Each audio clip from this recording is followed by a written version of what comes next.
আসসালামু আলাইকুম। শুরু করতে যাচ্ছি ডার্ক রোমান্স। লিখেছেন মিহির আহমেদ। ইভান অপর পাশের লোকটার সাথে ফোনে আরও কিছু বলতে লাগলো, তারপর ধীরে ধীরে চুপ করে গেল।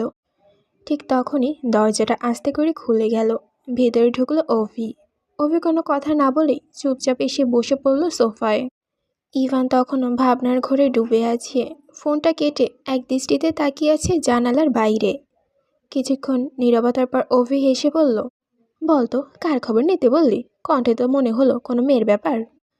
ইভান ঘাড় বাঁকিয়ে তাকালো, তারপর গম্ভীর কণ্ঠে বলল, না রে, অফিসে একটা কাজের ব্যাপার ছিল, একটা প্রজেক্টের ডিটেলস জানতে চেয়েছিলাম।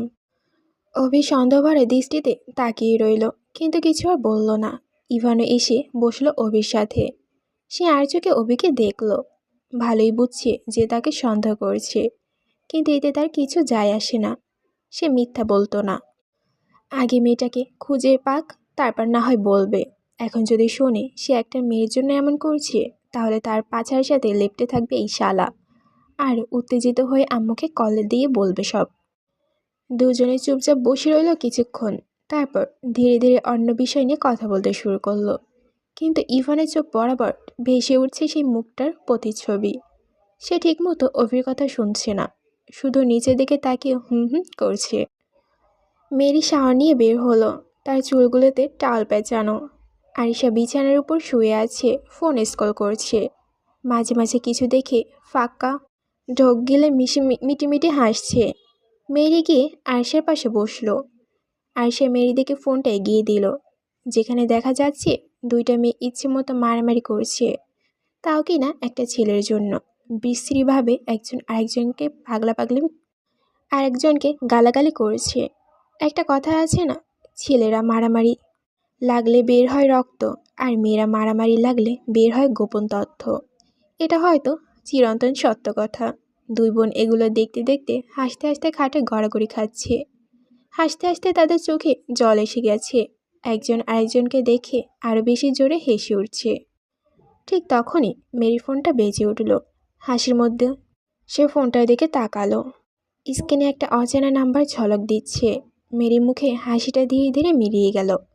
কপাল কুঞ্চিত করে বিরক্ত ভঙ্গিতে ফোনটা হাতে নিল।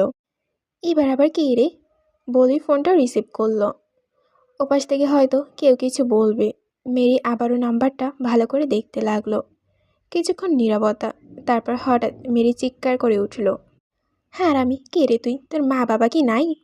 আমার মা আমার মুখ দেখার জন্য 10 মাস পেটের ভিতরে রেখে কষ্ট করেছে, আর তুই কিনা 2 দিন পর পর ওর নাম্বার চেঞ্জ করে আমার হটপিক চাইছিস। মেরি কণ্ঠ এত তীব্র ছিল যে হাসি গল্পটা এক মুহূর্তে থমকে গেল। আর সে মেরির দিকে হাঁ করে তাকিয়ে আছে। মেরির চোখে রাগ, মুখে লালচে আজ, আর নিজেকে সে আর ধরে রাখতে পারল না। সে আবারও কঠোর কণ্ঠে বলল, শালা আমি কি সস্তা?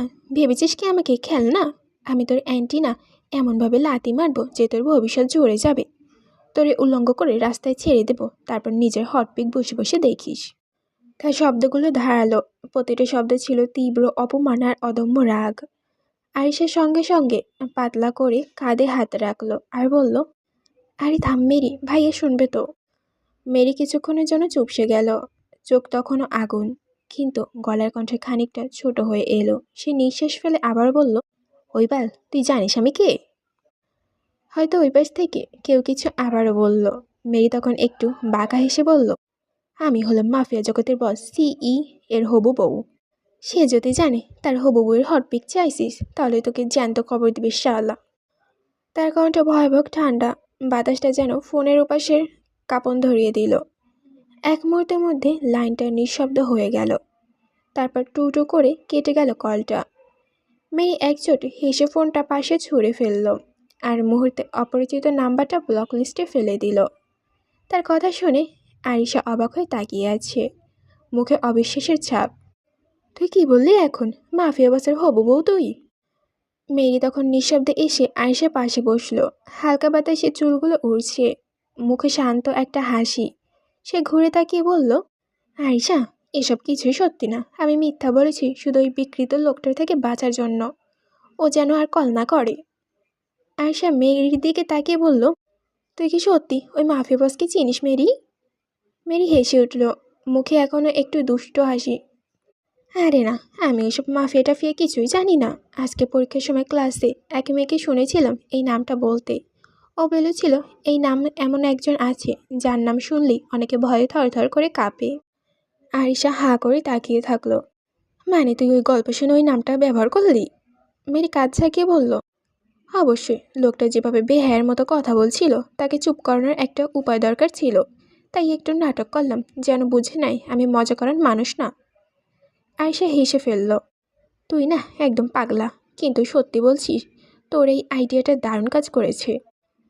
মেরি জানলার ফাঁক দিয়ে তাকিয়ে রইল।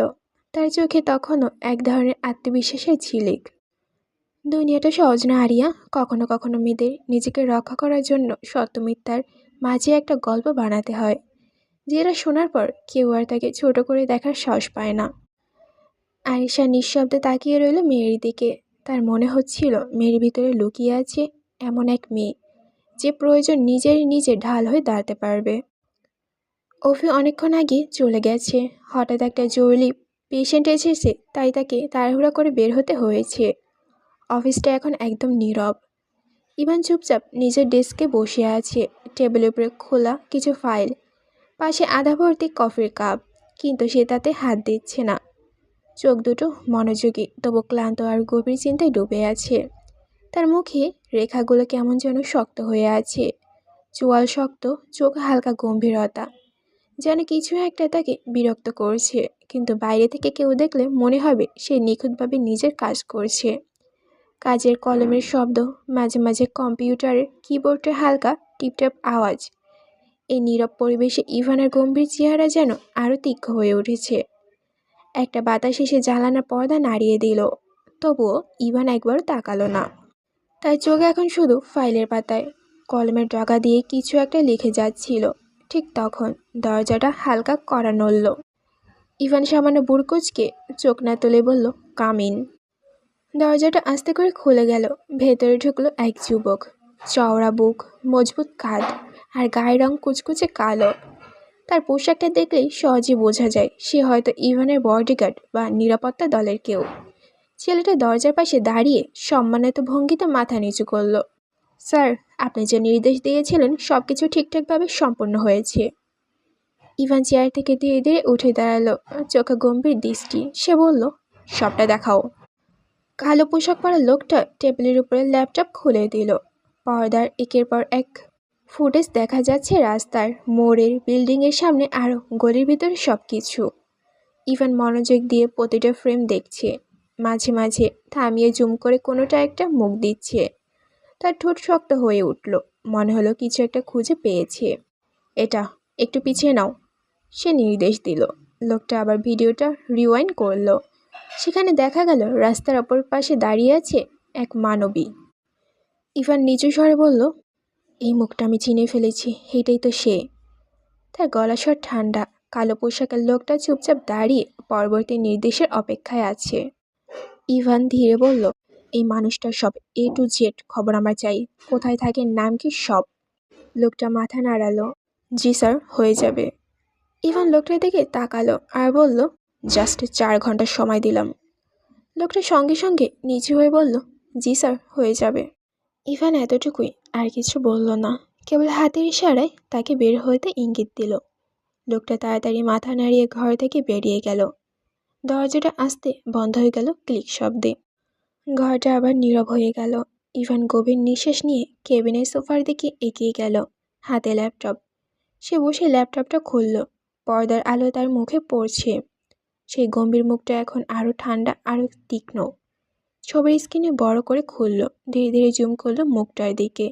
একবার চোখে তাকালো, একবার ঠোঁট, যে প্রতিটা বিস্তারিত মনে গেঁথে গেছে নিজের। তার আঙ্গুল হালকা থেমে গেল টাচপ্যাডের ওপর। চোখ সরু করে গম্ভীর কণ্ঠে বলল, আমার মনে উত্তাল আগুন জ্বালিয়ে তুমি কত দূরে থাকবে? এই আগুন নিভানোর জন্য হলেও তোমাকে চাই। আমি তোমাকে ঠিকই খুঁজে বের করব, পৃথিবীর যেখানেই লুকিয়ে থাকো না কেন।